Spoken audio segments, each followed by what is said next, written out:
Elizabeth, thank you for joining us today. Thank you for having me. It's my pleasure. So Elizabeth was formerly the International Visitor Program Director for the World Affairs Council in St. Louis, and she has met with several international visitors hosting, well, actually, can you tell us a little bit about what you did for the World Affairs Council? World Affairs Council is a nonprofit organization that has the host organization for the State Department program, International Visitor Program. We bring in, by invitation only, to the United States mid-career professionals looking for development and connecting with their counterparts in St. Louis area. Great. So I would meet people from all over the world, and the first thing that we would hand to them was a written document with a map in English. And now for your purposes you might want to try doing things in people's own languages. That would be great.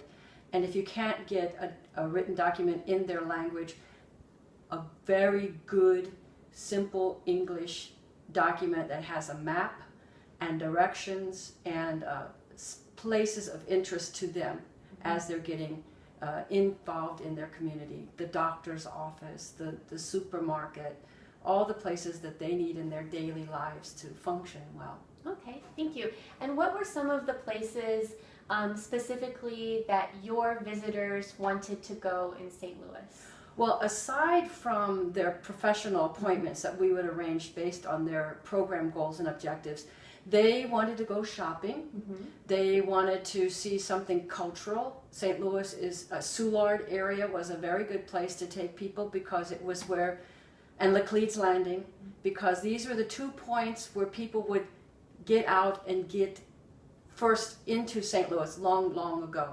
And so it's a very rich and historical area and shows the history and the beginnings of St. Louis and how immigrants arrived first in St. Louis. And that's why the Gateway Arch is there, because we were always considered the gateway to the West.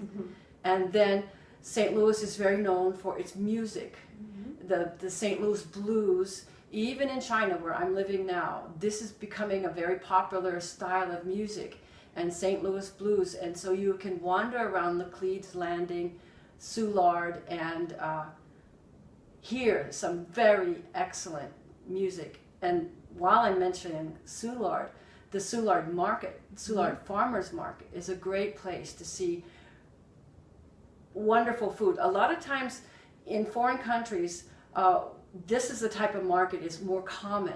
In China, we call them wet markets. And so if you can find these types of market, a lot of people find that more similar to home, that type of market, and they feel immediately they know how to act, they know, and it's just finding what you're looking for. So showing them a farmer's market would be a great tool because some of our large supermarkets can be very overwhelming with the selection and where things are. They're massive. And a wet market would be a great place to show a newcomer. Okay, good. So far we've talked about having written documents for people to look at, maps, things like that, and if we can in their own language. We've talked about taking them to various cultural places around St. Louis, like Soulard Market, the blues music, also doctor's offices, and are there any other resources that you can think of that people have requested or? Well, when I lived outside, one of the first places I always seek out is if there's any kind of public library, because that's such a great resource. And a lot of times you can go online, they have computers, maybe they don't have their own laptop, and even though there's a lot of Wi-Fi in St. Louis, a library is a great place for them to know that they can actually find a computer and use it and go online and can communicate back home. That's a good idea. A library, and then obviously a way to get to the library, maybe. Yes. Public transportation. That would be all part of your map and how to access these different points. Okay. And now you mentioned that you are living in China now. Can you tell us some things, now your experience as an immigrant in China? What are some things that you struggled with and needed to know when you got there? The first thing that I struggled with, and I think all immigrants struggle with, is the new culture. And it's so easy to create a little nest in your home of comfort, familiarity, all the things that you've brought with you to remind you of home. And it's very hard sometimes to leave that nest.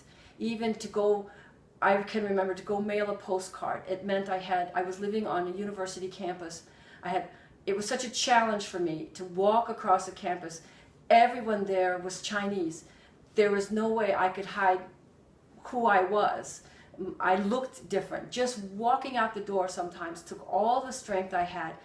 Even though I wanted to do what I wanted to do, just getting out the door was the hardest thing sometimes. And that because I knew I'd be faced with all these people looking and commenting, and the language I didn't understand what they were saying. Were they nice? You know, the skill set of reading people changes from culture to culture. So I couldn't tell if people were nice or not nice at first. And so just getting out of the house, that's huge. And then because you have to face this gauntlet, this sea of faces that are different, and the language. So it's very brave, and you must force yourself to do that. Otherwise, you get in the habit of staying home too much. And that's not good. You're in a new culture, you need to explore it, and you need to feel, the more you're out there, the more comfortable you'll become.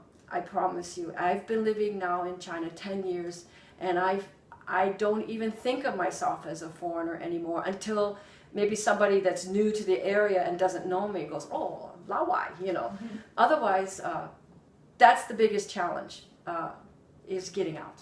Perfect. Thank you. So I should say that Elizabeth has, while she's been living in China, she has had to learn a lot of the language. She has been able to find employment, made a whole big group of friends, and has her own apartment. So, and has also run a business in China. So, and drive a car. And she drives a car. So she is an example not only of you know, a good resource and knowing about good resources in St. Louis, but she is proof that you can go to another country and be successful. So thank you for visiting with us today and for all of your good advice. Can I add one more Yes. thing? One more thing. Yeah.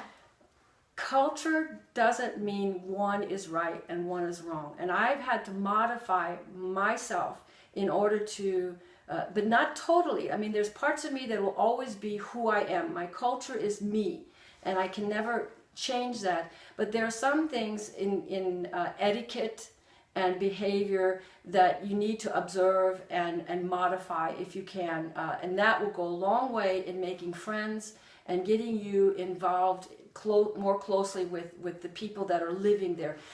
Avoid always being with your ethnic group. I always call the people, the foreigners that come to China, the pod people, because they just move in their own little ethnic group and they miss out on so much. But if you're going to be fully integrated into your new world, your new society, you need to observe the cultural differences and see where maybe you can, while you're with the foreigners, you call it the Americans, you can see how maybe their behavior, observe, watch and learn, and don't destroy who you are, but know that certain, especially in etiquette, watch how other people work, and that will go a long way.